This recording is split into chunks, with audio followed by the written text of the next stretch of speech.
On se retrouve aujourd'hui pour la correction de l'évaluation surprise numéro 1 portant sur des connaissances de la classe de première spécialité. Les questions sont indépendantes. Donc première question, soit f la fonction définie sur R par f de x égale x carré plus 3x plus 4, déterminer la fonction dérivée de f.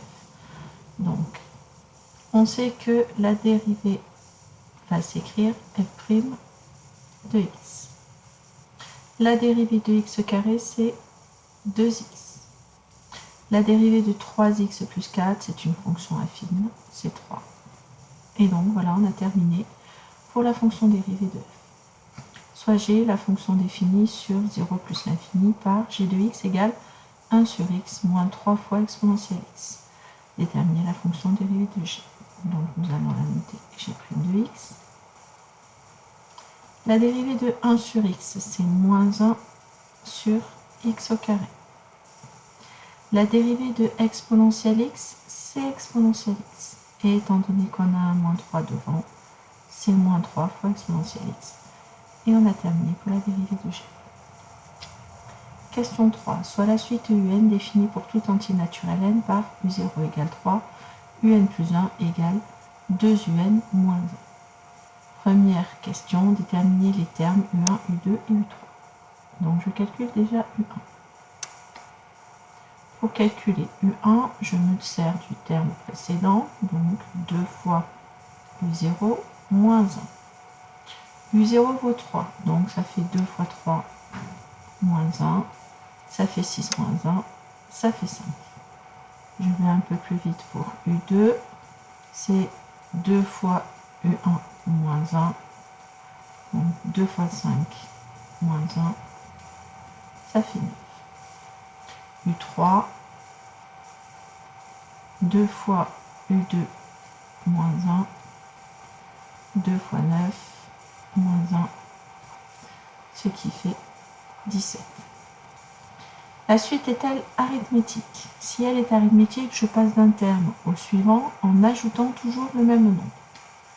Si j'ai u0 qui vaut 3 et que j'ai u1 qui vaut 5, alors je passe de u0 à u1 en faisant plus 2. Pour passer de u1 à u2, u2 vaut 9. Pour passer de 5 à 9, j'ai fait plus 4. Donc, un ne peut pas être arithmétique.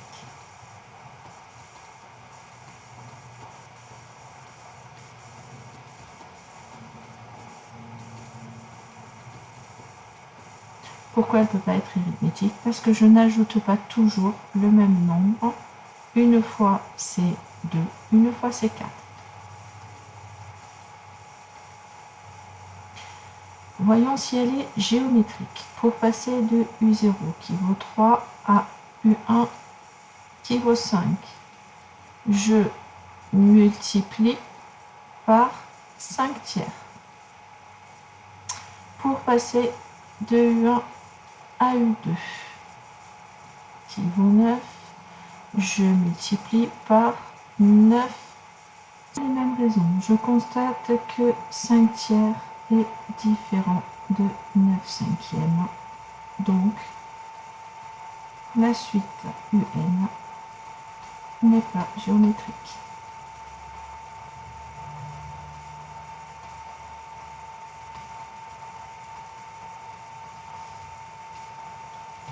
Question 4. Résolvez l'équation 2x carré moins 3x moins 2 égale à 0. C'est l'utilisation du discriminant. Le discriminant se calcule en faisant b carré moins 4ac. Ici, a c'est 2.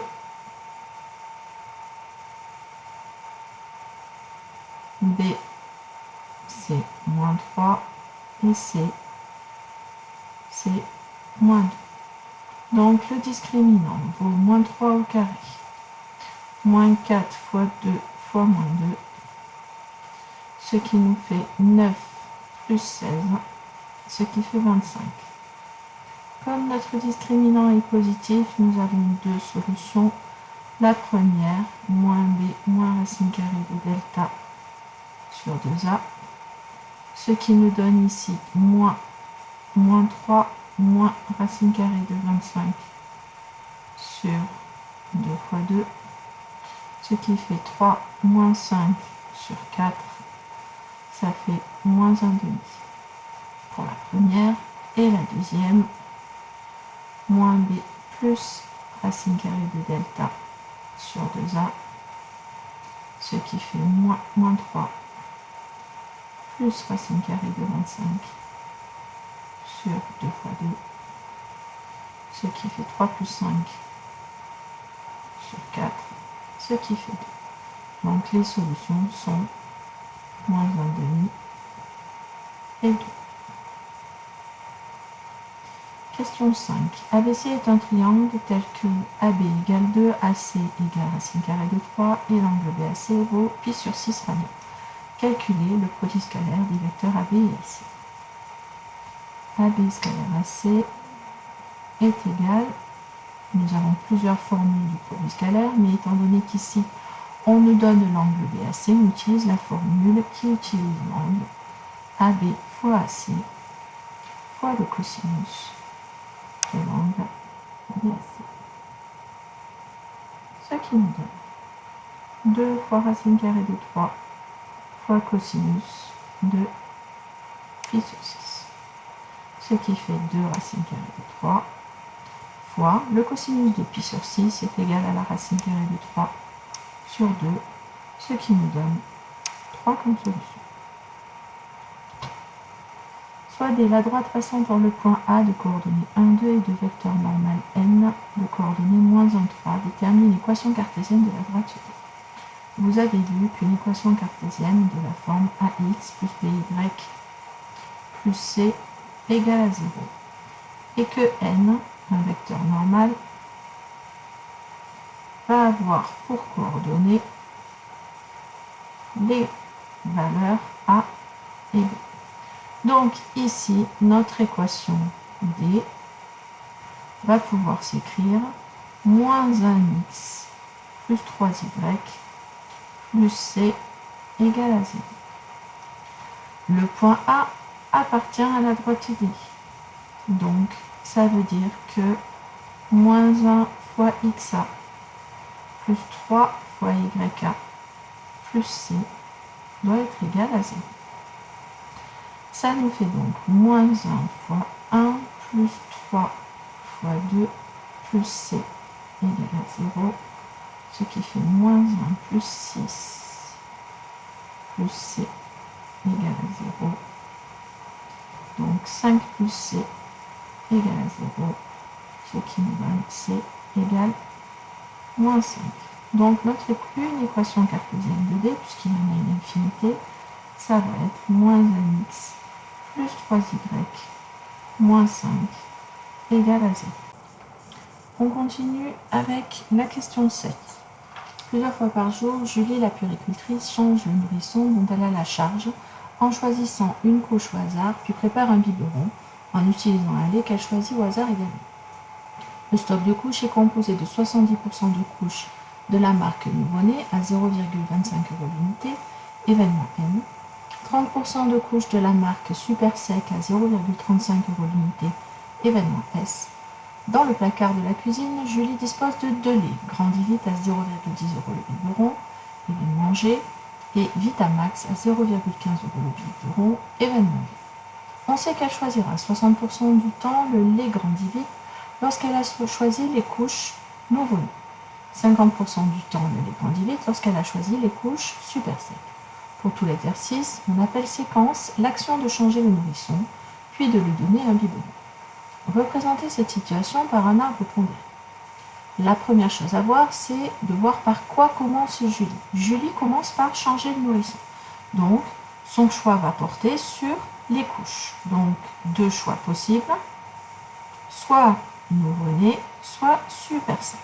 Les probabilités sont données dans l'énoncé, 0,7 pour nouveau-né, 0,3 pour super sec. Ensuite, elle choisit le biberon, le lait. Elle a 2 choix possibles à nouveau. Soit Grandi Vite, soit Vitamax, et pareil pour le deuxième. La probabilité qu'elle choisisse grandit vite quand elle a pris les couches nouveau-nées est de 60%, donc 0,6. Ici, nous avons une probabilité de 0,4. Et lorsqu'elle a choisi les couches super secs, elle choisit grandit vite dans 50% du temps, donc 0,5 et 0,5 pour ici aussi.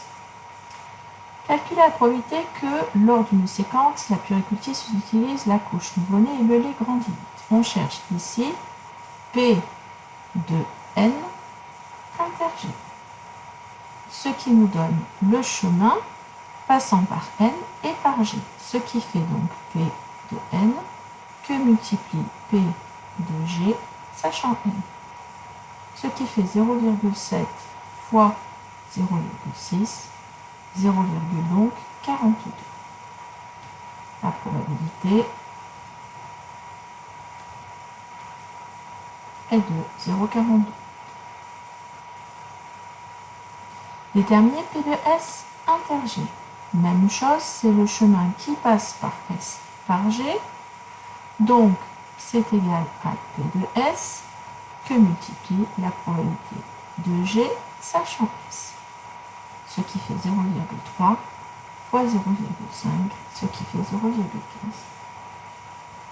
Question D, montrer que P de G égale 0,57. N et S forment une partition de l'univers.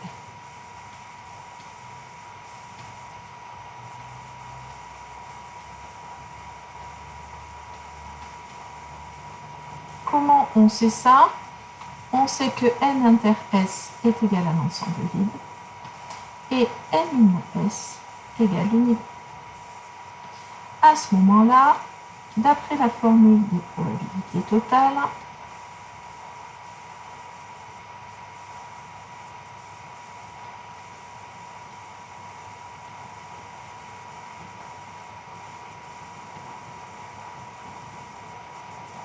on a P de G qui est égal à P de N inter G plus P de S inter G. Il s'agit des deux probabilités que nous avons calculées précédemment, à savoir 0,42 plus 0,15, ce qui nous donne notre 0,57. Passons à la suite. Donc, on appelle grand X la variable aléatoire qui, à chaque séquence, associe son coût en euros. Donc, je vais me servir de l'arbre pour voir ce qu'il en est. Pour savoir quel est le coût de la séquence, il faut que je repère ce que valent les différentes couches et laits. Je sais que nouveau-né coûte 0,25 €, que super sec coûte 0,35, que grandit vite coûte 0,10 et que Vitamax coûte 0,15. Ici, j'ai à nouveau 0,10 et 0,15. Du coup, au bout de l'arbre, je vais pouvoir écrire le coût qui correspond. 0,25 plus 0,10, ça veut dire que ça fait 0,35. 0,25 plus 0,15, 0,40. 0,45 ici et 0,50. Et donc, du coup, les valeurs que grand X va pouvoir prendre, c'est ces différentes valeurs. Donc, 0,35, 0,40, 0,45 et 0,50. Donner la loi de probabilité de la variable aléatoire grand X, c'est déterminer les valeurs, les probabilités que grand X prenne ces quatre valeurs 0,35, 0,40, 0,45 et 0,50. La probabilité que grand X soit égal à 0,35, c'est en fait la probabilité que on ait N inter G. N inter G, on l'a calculé tout à l'heure, c'est 0,42. La probabilité que grand X soit égal à 0,40, c'est la probabilité que ce soit N inter V. Pour la calculer, je fais 0,7 fois 0,4 ce qui fait 0,28. La probabilité que grand X soit égal à 0,45, c'est la probabilité de S inter G que l'on a déjà calculée, et elle vaut 0,15. Et pour terminer, la probabilité que grand X soit égal à 0,5, c'est égal à P de S inter V, c'est-à-dire 0,3 fois 0,5, ce qui fait 0,15 aussi. On peut représenter ceci par un tableau. Donc ici, on va mettre les valeurs que grand X va prendre, et en bas, la probabilité de chacun de ces événements. Donc on a 0,35 avec une probabilité de 0,42, 0,40 € avec une probabilité de 0,28, 0,45 avec une probabilité de 0,15 et 0,50 avec une probabilité de 0,15. On peut vérifier rapidement qu'on ne s'est pas trompé en ajoutant les 4 probabilités obtenues qui doivent valoir 1. Calculer l'espérance de grand X et interpréter le résultat dans le contexte de l'exercice. Donc, on demande de calculer l'espérance que l'on note E de grand X. Pour cela, on fait la probabilité multipliée par la valeur de X.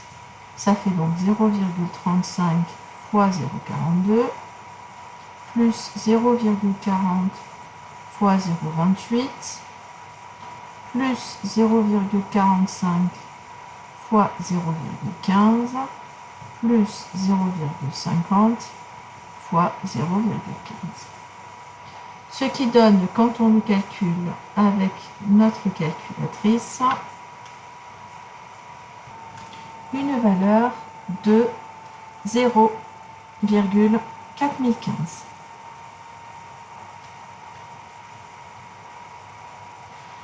L'espérance se représente si on répète un grand nombre de fois cette séquence, le prix moyen de la séquence, c'est-à-dire changer la couche et donner le biberon.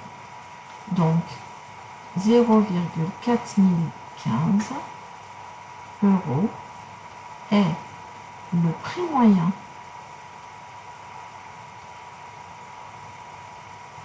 d'une séquence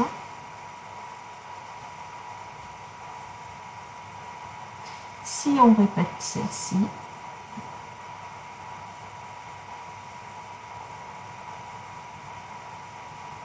un grand nombre de fois.